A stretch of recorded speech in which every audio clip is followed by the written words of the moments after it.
all the images that you are assigned to correct, plus there's one in there too that we'll address next week. That smokestack picture. We'll talk about that a little bit then. So here are all the pictures. This all looks familiar to you, I hope. Um, and just to review, here's the apartment building. If I select both the normal apartment building and the dark blue one, and I can select both by pressing the command key and selecting on both. Control if you're on a PC by some chance. Double click and they open up in Photoshop, and I see them in tabs at the top of the window here. I've got two images in tabs. Somebody smartly asked, hey, can we see these images two up? And I'd forgotten about that. So the way to do that is go to Window, Arrange, and here are your various ways of looking at images. And we've got two. We want to look at them side by side, left and right. Click on that, and there they are. Impressive, right? Okay, so you can actually continue working on these two images, or working on the image you want right here. You can affect change in either one, but we want to affect change in this dark blue one. So with your cursor over it, click on it, select it, make sure that's the image you see in your layers palette on the right. Okay, if you don't see layers on the right, go up to Window, here's the drop down, click on Layers. Mine shows a check mark because layers is visible over there. Okay, so that's the image. So in class I said, one way to go about adjusting this image is to go up to Image, go to Adjustments, come over to this drop down menu, and you have a whole range of things you can do. The top group is affecting brightness, contrast. All of these are doing that. The next group are affecting color, saturation, going to black and white, so on and so forth. Next group is all kinds of crazy controls, posterization, and so on and so forth. And then the next group, two groups, don't worry about those for now. We just need these. Okay. So I said, one simple way to control your brightness is, and it totally makes sense. Oh, here's a dark picture. I want to make it brighter. And I've seen students, that's where they go first off. And this will work, right? So I can take brightness and brighten it up, right? Moving this slider with my cursor. If I put my cursor in the box where I have 67 currently, I can use my arrow keys to go up and down, point by point, 64, 65. If I press the Shift key while I move up and down, I go by 10-point increments. Okay, a little faster to get someplace. So that's one way to go. I say OK, and I've made a change here, and it looks kind of similar to my normal image in terms of brightness, right? And the nice thing about going up to Image, Adjustments, and going that route is it doesn't make additional layers to your image. So it keeps the image small. It keeps that file size small, right? And if you're just throwing some images together, maybe you photographed a birthday party or something, and you just want to get them up on the web to share with friends, and you need to make those adjustments, well, you can do it that way, and that's pretty quick. The disadvantage is that it doesn't make layers, and you can't come back and edit it in the future. So, it depends on how important the image is to you and how correct you want to be. If you think you'll be working on it into the future, you'd rather make layers, okay? But, so, say, now I want to back out of that. I don't want to make my adjustment that way. I just pressed the Command key and the Z key. That is undo, okay?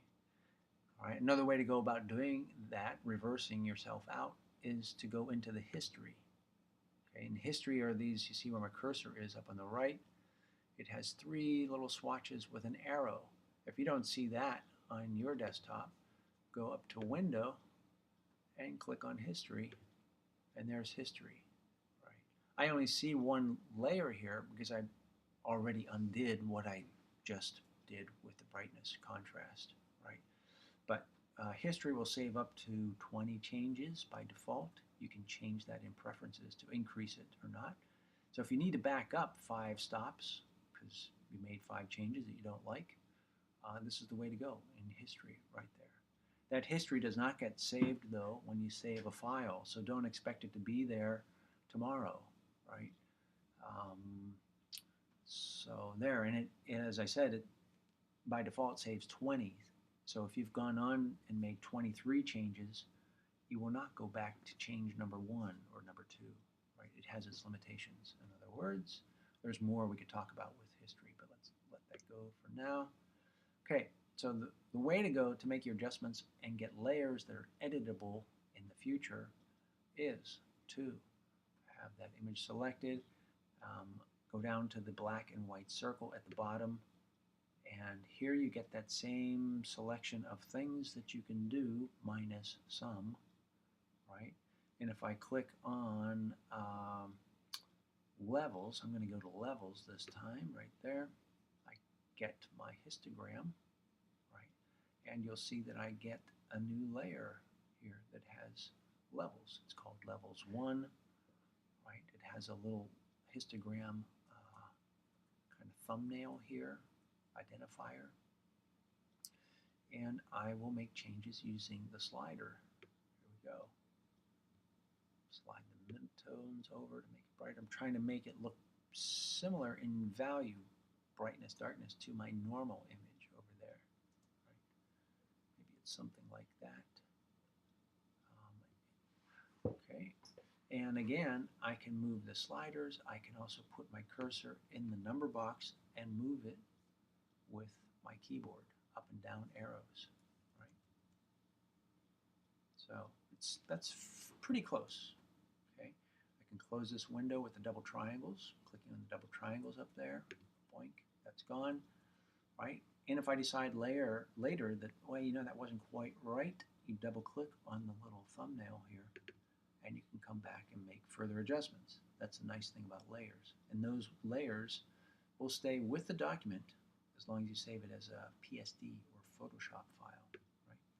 So that's your first step, is to change the brightness of the image, right?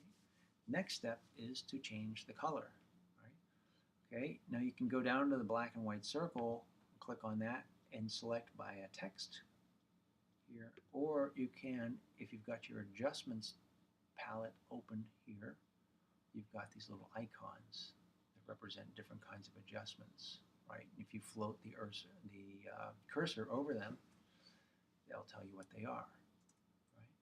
If you don't see adjustments, again, you go to Window up at the top and click on Adjustments, and it'll show up, okay? All right, so I want to affect color balance. Here's my next adjustment. I click on that, and I get a new layer called Color Balance, and here are my sliders. And remember that you can affect change in the midtones, the highlights, the shadows. Okay, shadows are the very dark parts of the picture, midtones are the grayish areas, and highlights are the lightest part of the picture. Okay, so we know that this looks kind of blue. Take your yellow-blue slider and remove blue by going to the left. It gets more yellow in there.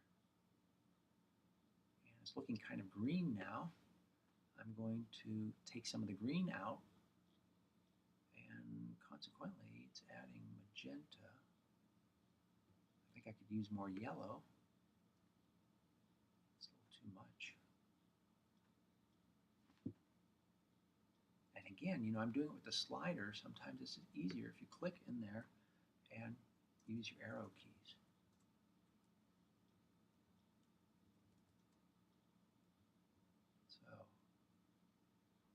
Just trying to make this look like that.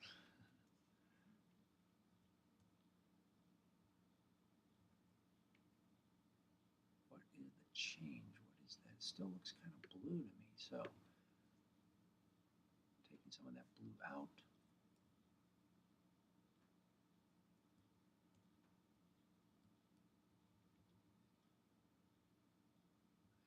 And adding some more yellow. Okay, the rust is looking like rust. That's pretty good. It's a fairly good match. You know, I could spend more time in refining it, and I hope you do. But just for the sake of moving along and not taking up too much time on this video, I will move along and say, oh, that looks pretty good. Okay, so I can close. So I click on the double triangles, close that up. Looks pretty good. Okay. So now I've got layers and I want to save the document. And when I save it, because those layers are there, Photoshop automatically brings it up in the Photoshop file format because it recognizes there are layers there. Now we go ahead and save with those layers. Pretend this is like a working document that you may want to come back to. Okay, and let's name it something relevant. Okay, so apartment, let's call it dark blue. It was the dark blue one that we started with, so I'll say dark blue, and I'll put my initials. Okay, and I will save it in a new folder. Down at the bottom, you go new folder, and I will say Jack's corrected images, right? And save it in there. Okay. Now I also said, that makes for a pretty large file, right?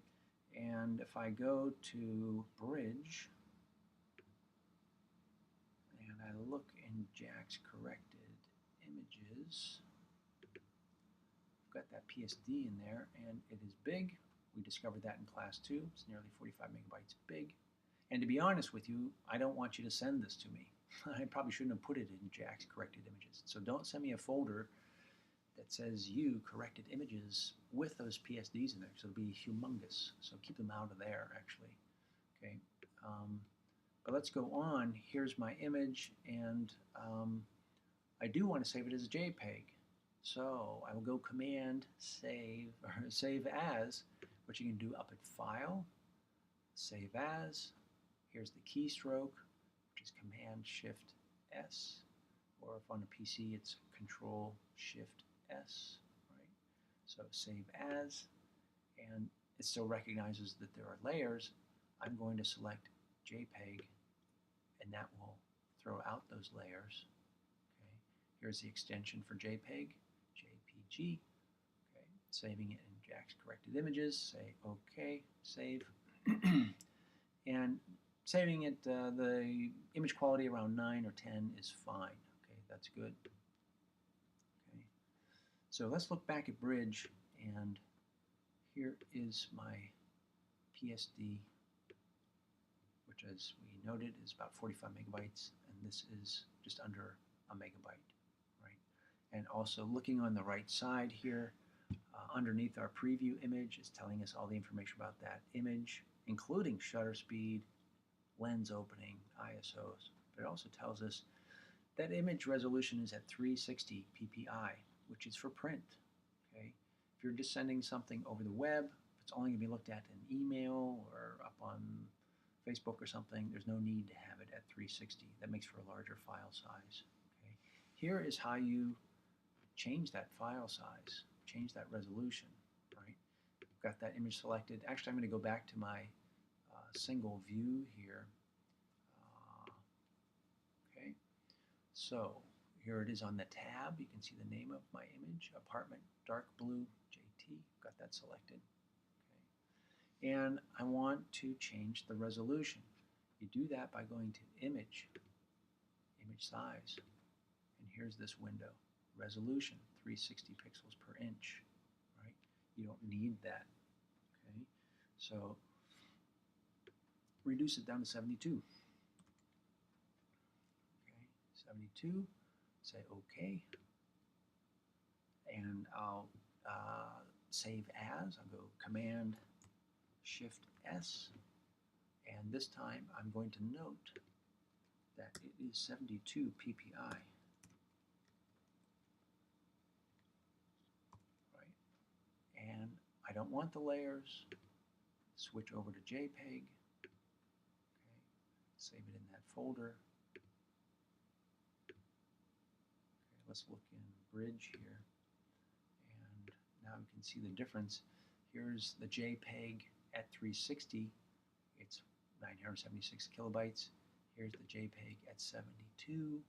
It's 176 kilobytes. It's a huge difference in file size, right?